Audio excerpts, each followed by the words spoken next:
So we got a few new updates from Blizzard in terms of server location and all that good stuff, but I want to talk about specifically them confirming some of the costs inside Diablo Immortal, because before we were going off purely beta information. Now it's going to be very similar to the beta, and so we're going to go over all that stuff in terms of how long it's actually going to take to pay to win, as well as how much it's going to cost, because now we have the information directly from the App Store. Let's jump into it.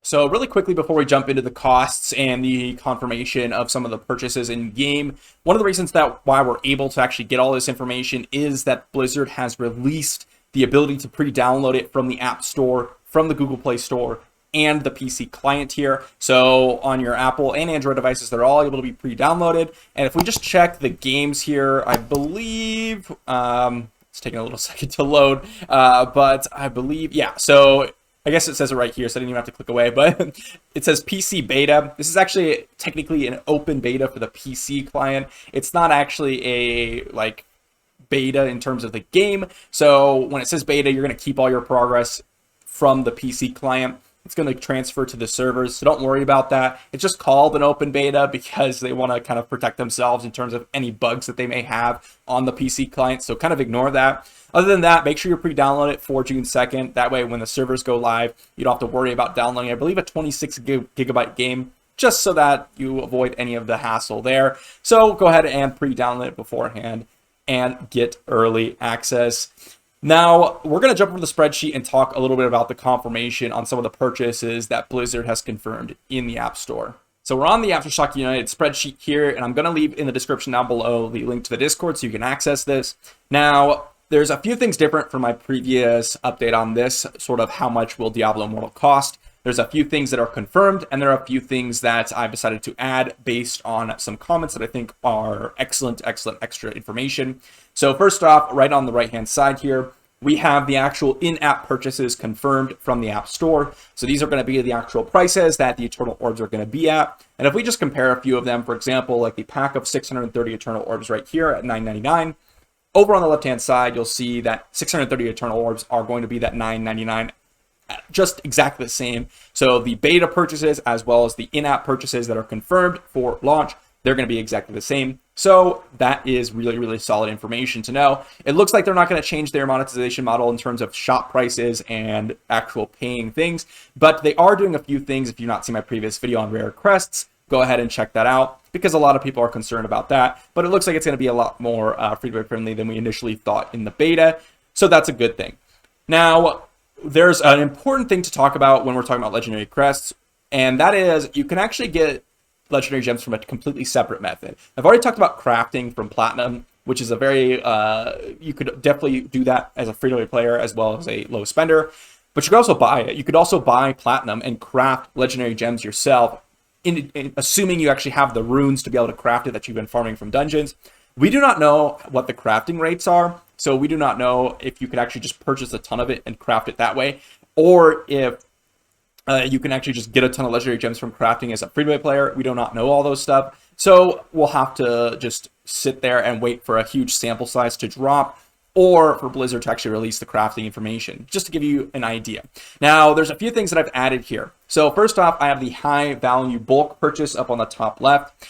That's going to be people who are going to be buying the $100 packs of Eternal Orbs.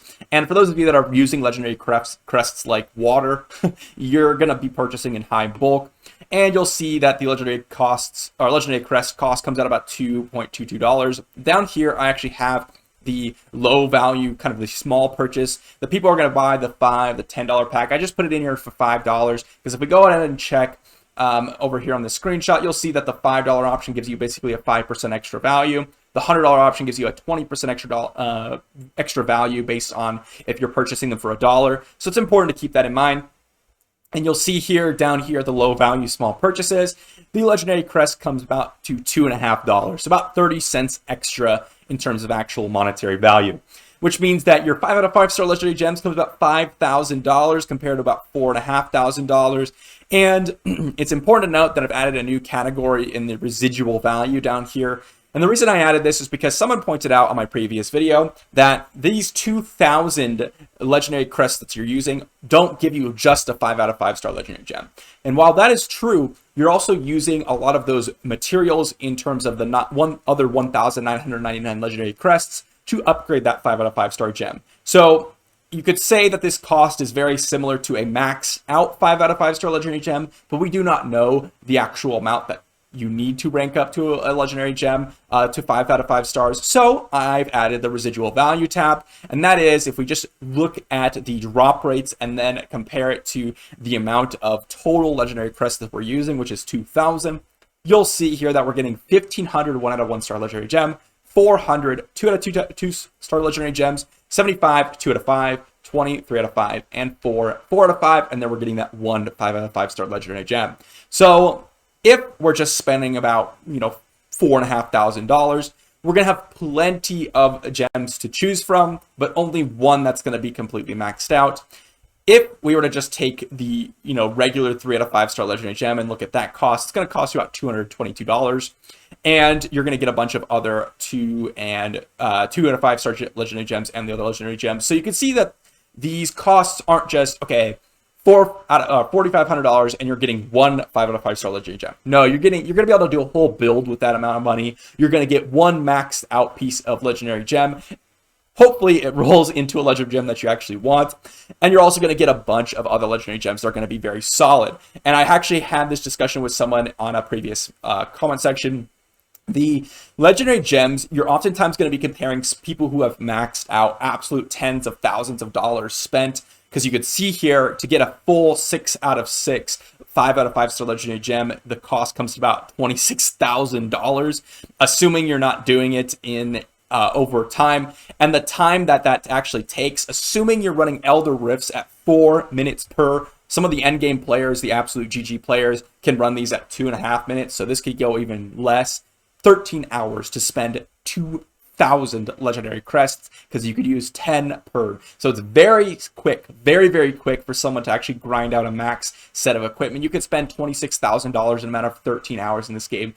Actually absurdly quick. I've never seen, I guess you could say if you play like Raid or something, you could spend that money on shards for sure. And most people don't do that. Right? That's not going to happen. This is going to be a very rare occurrence where people are going to be doing that. Mind you, you're not getting full value out of these legendary crests because you're going to be capped out on Fading Ember, because you can only get a certain amount. I believe it was like 250 a week in beta. And I don't know how much a legendary crest actually gives you, but you're not going to be spending 2,000 legendary crests a week, not even close. And remember, that Fading Ember also gives you legendary gems to rank up your items. So it's definitely not going to be, the people who are going to be using this are absolute massive Krakens. You are not going to see this very often. The most often you're probably going to see is probably like $100, $300 spent a month. That's going to be, not going to say common, but it's not going to be super uncommon. That's going to be generally your whales. And that means that you're going to probably get a 3 out of 5 star legendary gem a month as a whale. If you're an absolute Kraken, you will get your 5 out of 5 star legendary gem. But it's going to be very rare. So, and this is all confirmed because this is going to be the costs of based on the in-app purchases. Again, if the crafting rates are absurdly good, we could find out that this is much cheaper or way even quicker than it is now. But this is kind of the value and all that good stuff that we're getting from our thousands of dollars spent in this game currently. So that's all the information that we've got. That's all the in-app purchases. That's all the time it takes, because a lot of people were wondering how long it actually takes to grind for these maxed out stats if you're spending as much money as you possibly can. So keep that in mind. If you're a free-to-play player and you're not able to get these legendary gems, you are going to struggle a little bit. Absolutely. If you're a low spender, I think it's not going to be as bad as people are saying. But if you are a free-to-play player and fighting those Krakens, you're going to definitely see a difference. So hopefully that gives you all some information on how fast it's going to take some of the in-app purchases that are confirmed. And of course, get to pre-downloading Diablo Immortal now so you're able to play the game at launch. That being said, hope to see you in our Aftershock United Discord in the description down below, and I'll see you for the next one.